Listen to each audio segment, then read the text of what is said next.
الله سبحانه وتعالی د هغې کس خبره کوي چې چا قتل کړی وي، چې چا یو بې ګناه یا چا یو مسلمان لی وژلی وي.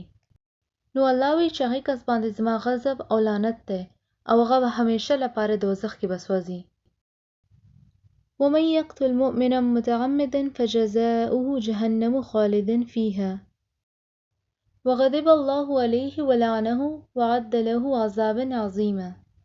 چې څوک هم یو بې ګناه مؤمن له ووژني، چې څوک هم یو مسلمان له قتل کی یا څوک قاتل وي، نو الله وی چې هغوی دپاره صرف الله غضب به نه وي بلکې د الله لعنت به هم هغوی باندې وي.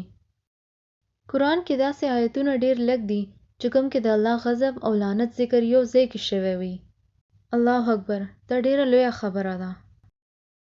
نو اسلام کې د یو بې ګناه ته یا یو مسلمان ته ټوپک یا اسلحه نیولو لږ هم اجازت نشته. نو اسلام دې ته حرام ویلی دي.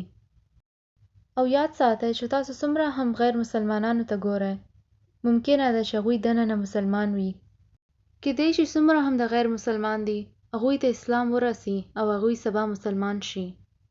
نو زموږ ذمہواري دا ده چې موږ هغوی ته د اسلام پیغام ورسوو.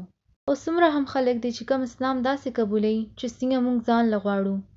او زه الله ته دعا کوم چې الله موږ ته هغه فهم عطا کړي او موږ هغوی کافرانو ته ورسو چې کوم اسلام سره نفرت کوي، او هغوی ته وښیو چې اسلام څومره ښکلی دین دی. نو کیدای شي چې هغوی هم د اسلام ته راشي. او حدیث کې راځي چې الله ستاسو په ذریعه یو کس ته هم هدایت ورکړي، نو دا به د دنیا ټولو خزانو نه بهتره وي. الله اکبر.